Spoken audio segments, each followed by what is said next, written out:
Hi hello friends, എല്ലാ കൂട്ടുകാർക്കും ചെമ്പനീർ പൂവിൻ്റെ ഇന്നത്തെ റിവ്യൂയിലേക്ക് സ്വാഗതം. അങ്ങനെ നമ്മുടെ സച്ചിയുടെ അച്ഛൻ, അതായത് രവീന്ദ്രനും ആ കടയുടെ ഉടമയും കൂടി സംസാരിക്കുകയാണ്. കടയുടെ ഉടമ പറയുന്നുണ്ട്, അതെ, ഈ കട എനിക്ക് കൊടുക്കാൻ താല്പര്യമൊന്നും ഉണ്ടായിട്ടല്ല, കൊടുക്കുന്നെങ്കിൽ എൻ്റെ മക്കൾക്ക് കൊടുക്കുള്ളൂ എന്ന് കൈമാറണമെന്ന് വിചാരിച്ചാണ്, പക്ഷെ അവരൊന്നും ഇവിടെ ഇല്ലാത്തത് കൊണ്ടാണെന്ന് പറയുമ്പോൾ രവീന്ദ്രൻ പറയുന്നുണ്ട്, സച്ചി പറഞ്ഞായിരുന്നു കാര്യങ്ങൾ എന്ന് പറയുന്നുണ്ട്. അങ്ങനെ അതിനുശേഷമാണെങ്കിൽ അവരങ്ങനെ സംസാരിച്ച് നിൽക്കുകയാണ്. അപ്പോഴാണെങ്കിൽ സുധിയാണെങ്കിൽ ആ ഒരു വാഷിംഗ് മെഷീനൊക്കെ ഒന്ന് തട്ടി തലോടി ഇങ്ങനെയൊക്കെ പോവുകയാണ്.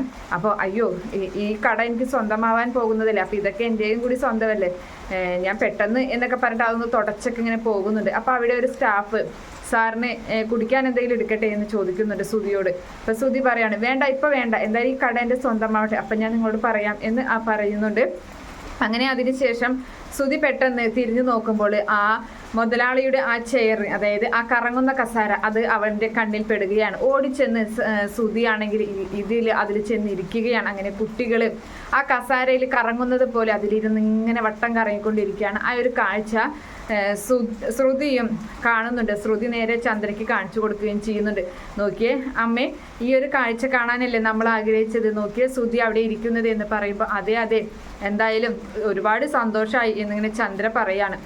അങ്ങനെ നമ്മുടെ സച്ചിയും അതുപോലെ ശ്രീകാന്തും കൂടി സംസാരിച്ചു കൊണ്ടിരിക്കുകയാണ്. അപ്പോൾ ശ്രീകാന്ത് കാണിച്ചു കൊടുക്കുകയാണ് ഈ ഒരു കാഴ്ച സച്ചിക്ക്. നോക്കിയ സച്ചിയാട്ട എന്ന് പറഞ്ഞു, ഇവൻ എന്താ ഈ കാണിക്കുന്ന കുട്ടികളെ പോലെ. അപ്പം രേവതി പറയുന്നുണ്ട്, മുതലാളി മുതലാളി ഇത് കണ്ടു കഴിഞ്ഞാൽ ആൾക്ക് എന്താ വിചാരിക്കുക, ആളുടെ കസാരയിലല്ല കയറിയിരിക്കുന്നത് എന്നൊക്കെ പറയുമ്പോൾ അവനൊരു ബോധം വേണ്ടേ എന്ന് പറയാണ്. അങ്ങനെ അപ്പോൾ അവിടെയാണെങ്കിൽ ഏട്ടാ എണീക്കടാ അവിടെ നിന്ന് പറയുമ്പോൾ സുധി നോക്കുന്നുണ്ട്. അപ്പോൾ സുധി എന്നെയാണോ എണീക്കടാ അവിടെ നിന്നും പറഞ്ഞിട്ട് നാണക്കേടെന്നും പറഞ്ഞു. അപ്പോൾ അങ്ങോട്ട് വിളിച്ച് വരുത്തുകയാണ് സുധിയെ.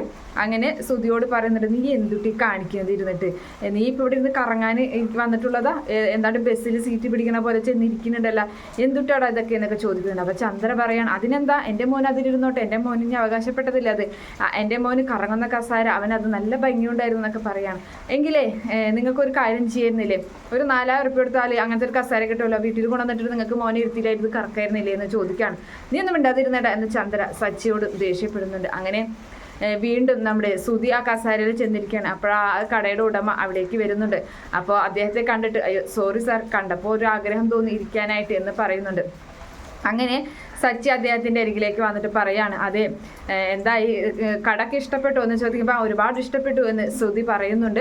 അപ്പോൾ ആ സമയത്ത് സച്ചി പറയാണ്, കടക്ക് ഇഷ്ടപ്പെട്ട സ്ഥിതിക്ക് ഇന്ന് തന്നെ നമുക്ക് സംസാരിച്ച് വില കൊണ്ട് ഇന്ന് തന്നെ ആക്കാം, ഇനിയിപ്പോൾ അധികം നീട്ടിക്കൊണ്ട് പോകണ്ട സാർ എന്നിങ്ങനെ സച്ചി പറയുമ്പോൾ ആയിക്കോട്ടെ എന്ന് പറയുകയാണ്. അത് ശ്രുതിക്കും ഒട്ടും ഇഷ്ടപ്പെട്ടുന്നില്ല. അങ്ങനെ ശ്രുതി പറയുന്നുണ്ട്, അതെ സച്ചിയുടെ കാര്യം നോക്കിയാൽ മതി, ഈ കാര്യങ്ങളൊന്നും നിനക്കറിയില്ല, അതൊക്കെ ഞങ്ങൾ സംസാരിച്ചോളാം, നീ അങ്ങ് മാറി നിന്നോ എന്ന് പറയുകയാണ്. അപ്പോൾ അത് ഭയങ്കര വിഷമമാണ് നമ്മുടെ സച്ചിക്ക്, അത് രേവതിക്കും അതുപോലെ ശ്രീകാന്തിനും രവീന്ദ്രനും ഒക്കെ വിഷമാവുന്നുണ്ട്. അങ്ങനെ അവരങ്ങനെ മാറി നിന്ന് മുതലാളിയും ശ്രുതിയും കൂടി സംസാരിക്കുകയാണ്. കാര്യങ്ങളൊക്കെ ഒന്ന് ഡീലാക്കി വെക്കുന്നുണ്ട്. എന്തായാലും കട എടുക്കാമെന്ന് അവർ ഉറപ്പിക്കുകയും ചെയ്യുകയാണ്. അങ്ങനെ അതിനുശേഷം വീട്ടിലെ ഭക്ഷണം കഴിക്കാൻ വേണ്ടി ഇരിക്കുകയാണ്. അപ്പോൾ അവിടെ ശ്രുതിയും വന്നിട്ടില്ല. അപ്പോൾ ചന്ദ്ര അവിടേക്ക് വരുന്നുണ്ട്, സച്ചി ഇരിക്കുന്നുണ്ട്, അതുപോലെ തന്നെ രവീന്ദ്രനൊക്കെ ഇരിക്കുകയാണ്. അപ്പോൾ ചന്ദ്ര വന്നിട്ട് ചോദിക്കുന്നുണ്ട്, ശ്രുതിയും വന്നില്ലേ രേവതി എന്ന് ചോദിക്കുമ്പോൾ, ഇല്ല, ഞാൻ എല്ലാവരും ഒന്നിച്ചല്ലേ ഭക്ഷണം കഴിക്കാൻ വിളിച്ച്, അവർ വന്നില്ലെങ്കിൽ അവരെ വിളിച്ചുകൊണ്ട് വരണം, എന്നിട്ട് ഇവിടെ ഇരുത്തണം എന്നിങ്ങനെ ആജ്ഞാപിക്കുകയാണ് നമ്മുടെ ചന്ദ്ര. അപ്പോൾ അത് കേട്ട് സച്ചിക്ക് ഇഷ്ടപ്പെടുന്നില്ല. സച്ചി പറയുന്നുണ്ട്, നീ അവിടെ ഇരുന്നേടി, നീ ആരെ വിളിക്കാൻ പോകണം, അവർക്ക് വിശക്കുന്നെങ്കിൽ അവർ വേണമെങ്കിൽ കഴിച്ചോളും, നീ ഇവിടെ ഇരുന്ന് എൻ്റെ അരികിലും അവിടെ ഇരുന്ന് നീ കഴിച്ച് എന്ന് പറഞ്ഞ് നിർബന്ധിച്ച് നമ്മുടെ രേവതിയെ അവിടെ ഇരുത്തിയിട്ട് ഭക്ഷണം അങ്ങനെ അവരെല്ലാവരും കഴിക്കുകയാണ്. ചന്ദ്രയ്ക്ക് അതൊട്ടും ഇഷ്ടപ്പെടുന്നില്ല. അങ്ങനെ അപ്പോഴേക്കും സുധി അവിടേക്ക് ഓടി വരികയാണ്. സുധി വന്നിട്ട് വേഗം തന്നെ അവിടെ ഒരു ചെയർ വലിച്ചിട്ട് അതിലിരിക്കുകയാണ്. അപ്പോൾ അമ്മേ, ഇന്ന് നോൺ വെജ് അല്ലേ ഉള്ളത്, എന്തായാലും നോൺ വെജ് ഉണ്ടാവണം കേട്ടോ എന്ന് പറയുമ്പോൾ, ഇന്ന് നോൺ വെജ് ഒന്നുമില്ല, ഇന്ന് ഗ്രീൻ പീസ് കറിയാണ് ഉള്ളത് എന്ന് പറയുന്നത്. അയ്യേ വെജിറ്റേറിയനാ, എനിക്ക് വേണ്ട, അമ്മോട് ഞാൻ പറഞ്ഞതല്ലേ എനിക്ക് നോൺ വെജ് തന്നെ വേണമെന്ന്, ഇത് അറിയായിരുന്നെങ്കിൽ ഞാൻ പുറത്തുനിന്ന് ഭക്ഷണം ഓർഡർ ചെയ്ത് കഴിച്ചേനെ, ഇല്ലെങ്കിൽ ഞങ്ങൾ പുറത്ത് പോയി കഴിച്ചേനെ എന്നൊക്കെ ഇങ്ങനെ ശ്രുതി പറയാണ്.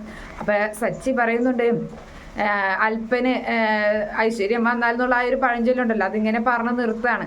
അപ്പം ആ സമയത്ത് എന്തായാലും നമ്മുടെ ശ്രുതിയും കൂടി അവിടേക്ക് എത്തുന്നുണ്ട്.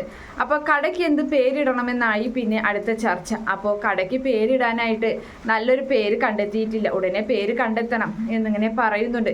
ഇനിയിപ്പോൾ അതിനധികം സമയമൊന്നും എടുക്കണ്ട, പേരൊക്കെ ഉടനെ കണ്ടെത്തിക്കോളാം രവീന്ദ്രൻ പറയുന്നുണ്ട്. അപ്പോൾ ഇനി എന്താ പേര് കണ്ടെത്തേണ്ടത്? അപ്പോൾ രേവതി എടുത്തേക്ക് പറയാണ്, മുത്തശ്ശിയുടെ പേരിടാം നമുക്ക്. അപ്പോൾ ശ്രുതി ഈ പേര് കലാവതി, അയ്യേ അത് പഴഞ്ചൻ പേരല്ലേ എന്നിങ്ങനെ പറയുന്നുണ്ട്.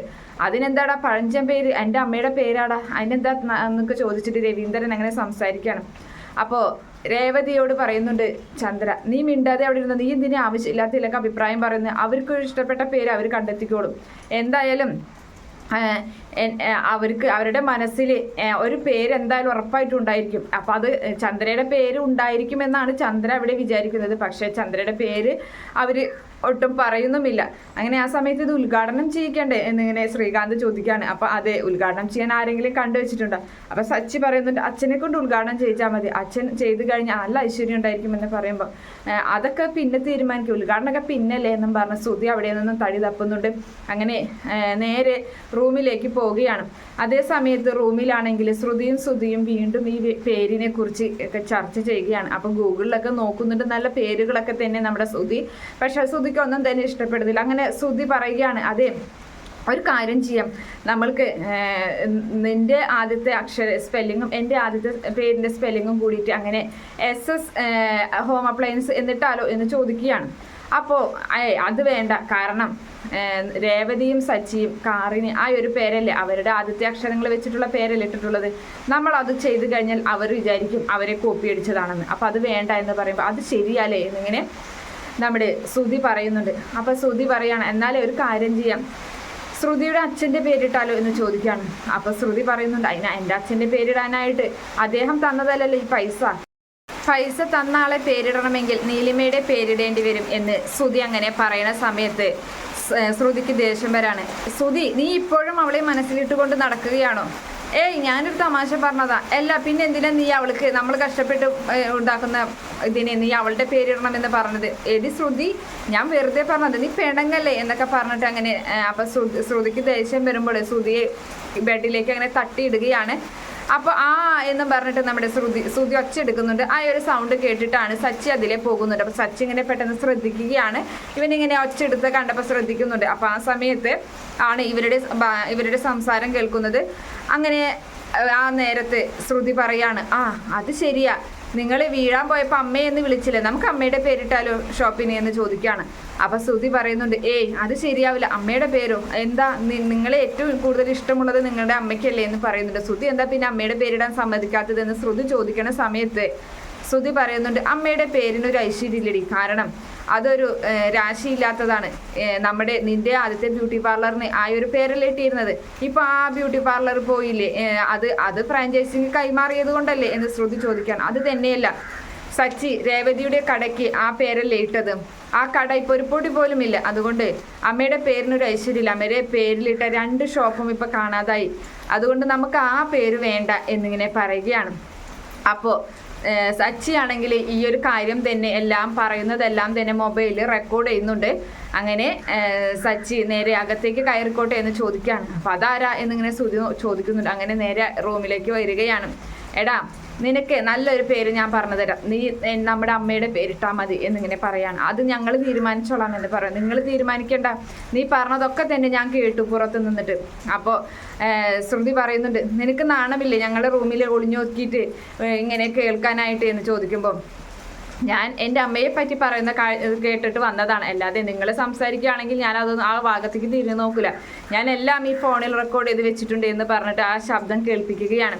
നിന്നെ എത്രമാത്രം സ്നേഹിക്കുന്നുണ്ടടാ നമ്മുടെ അമ്മ, നിനക്ക് നൽകിയത് നിന്റെ അമ്മയാണ്, ഞങ്ങളുടെ 3 മക്കളിൽ ഏറ്റവും കൂടുതൽ സ്നേഹിക്കുന്നത് നിന്നെയാണ്, എന്നിട്ടും നീ അങ്ങനെയൊക്കെ പറഞ്ഞല്ലോ, നീ ഇവിടെ നിന്ന് പണം കൊണ്ട് മോഷ്ടിച്ച് ഓടിപ്പോയപ്പോഴും ആരും നിനക്ക് കൂട്ടുണ്ടായില്ല, ഞാൻ നിന്നെ ഈ നാട്ടിൽ നിന്ന് തന്നെ ഓടിച്ചു വിടാൻ നോക്കിയതാണ്, ആ സമയത്ത് നമ്മുടെ അമ്മയാണ് നിനക്ക് തണലായി ഉണ്ടായിരുന്നത്, നമ്മുടെ അമ്മ കാരണമാണ് നീ വീട്ടിലേക്ക് തിരിച്ചു കയറിയത്, അതൊക്കെ നീ മറന്നിട്ടാണോടാ സംസാരിക്കുന്നത് എന്നൊക്കെ ചോദിച്ചിട്ട് നമ്മുടെ സച്ചി ശ്രുതിയോട് ഒരുപാട് ദേഷ്യപ്പെടുന്നുണ്ട്. എന്തായാലും ഒരമ്മയുടെ മനസ്സ്, നമ്മുടെ ചന്ദ്രയുടെ മനസ്സ് എങ്ങനെയാണ് വായിക്കേണ്ടതെന്ന് കറക്റ്റായിട്ട് സച്ചി പറഞ്ഞു കൊടുക്കുന്നുണ്ട് ശ്രുതിക്ക്. എന്തായാലും തന്നെ സ്നേഹിക്കുന്നില്ലല്ലോ, ജ്യേഷ്ഠനെ സ്നേഹിക്കുന്നുണ്ടല്ലോ. എന്തായാലും അങ്ങനെ തനിക്ക് കിട്ടാത്ത സ്നേഹം ജ്യേഷ്ഠന് കിട്ടുന്നുണ്ട്. എന്നിട്ട് പോലും ഒരു നന്ദി അവൻ കാണിക്കാത്തതിലുള്ള വിഷമങ്ങളൊക്കെ തന്നെ സച്ചി അവിടെ നിന്ന് പറയുന്നുണ്ട്. എന്തായാലും അങ്ങനെ ഒരു ഭാഗം കാണിച്ചിട്ടാണ് ഇന്നത്തെ എപ്പിസോഡ് അവസാനിക്കുന്നത്. ഈ റിവ്യൂ ഇഷ്ടപ്പെടുകയാണെങ്കിൽ ഈ ചാനൽ ഒന്ന് സബ്സ്ക്രൈബ് ചെയ്ത് സപ്പോർട്ട് ചെയ്യുക. Okay friends, bye, thank U.